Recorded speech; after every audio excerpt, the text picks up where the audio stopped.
नाशिकच्या सातपूर गोळीबार प्रकरणातील आरोपी प्रकाश लोढेंच्या घरावर पालिका चालवणार बुलडोझर। अतिक्रमण विभाग कारवाईसाठी बुलडोझर घेऊन दाखल। पोलिसांचा मोठा फौजफाटा तैनात।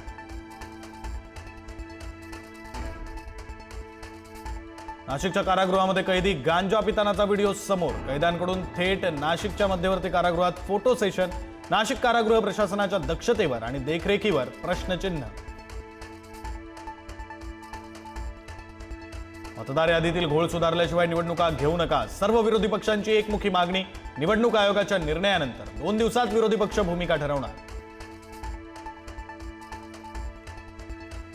व्हीव्हीपॅट न लावता यांना पुरावे नष्ट करायचे आहेत। लोकशाहीच्या नावाने हुकुमशाही गाजवू देणार नाही, उद्धव ठाकरेंचा इशारा। तर सुप्रीम कोर्टाने सुमोटो केस दाखल करून घ्यावी, ठाकरेंची मागणी।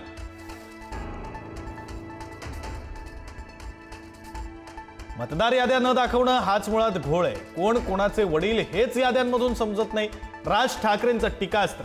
गायब झालेल्या नावांबद्दल निवडणूक आयोगाला माहितीच नाही, मग हे सर्व करतंय कोण? राज ठाकरेंचा सवाल।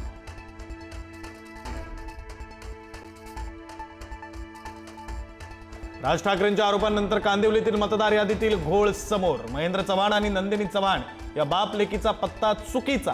यादीतील पत्त्यावर दोघांचंही वास्तव्य नसल्याचं समोर।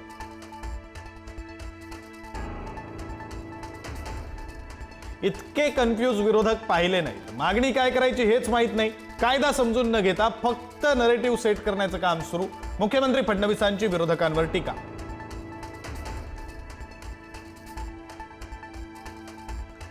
विरोधकांच्या आरोपांमध्ये तथ्य नाही किंवा पुरावा नाही। मी 16 वर्षांपासून भाजपचा कार्यकर्ता, माझा निवडणूक आयोगाशी काहीही संबंध नाही। देवांग दवेंचं वडेट्टीवारांना उत्तर। आज कोल्हापुरात गोकुळ दूध उत्पादकांचा मोर्चा। डिबेंचर पोटी कापून घेतलेल्या दूध उत्पादकांच्या रकमेबाबत प्रतिसाद न दिल्यानं उत्पादक आक्रमक। गाई म्हैशींसह आंदोलक मोर्चात सहभागी होणार।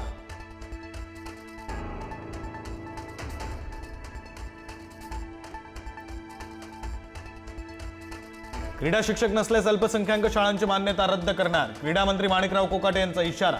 मुंबईत खेळासाठी वक्फ बोर्डाच्या जागा उपलब्ध करून देणार, कोकाटेंची माहिती।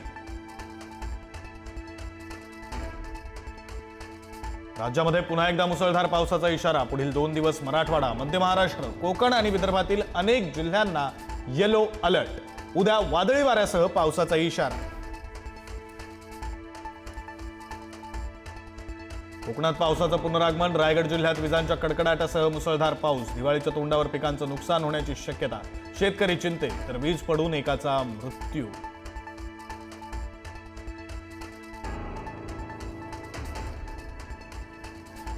नाशिक आणि संभाजीनगरमध्ये अवकाळी पावसाची हजेरी। आठवडाभरानंतर मेघगर्जनेसह तुफान पाऊस। अचानक आलेल्या पावसानं नागरिकांची धावपळ।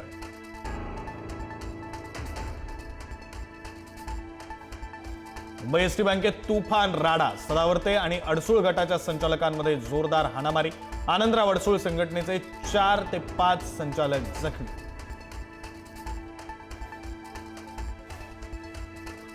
वसई विरारचे माजी पालिका आयुक्त अनिल कुमार पवारांना हायकोर्टाकडून दिलासा। ईडीनं केलेली अटक हायकोर्टानं ठरवली बेकायदा।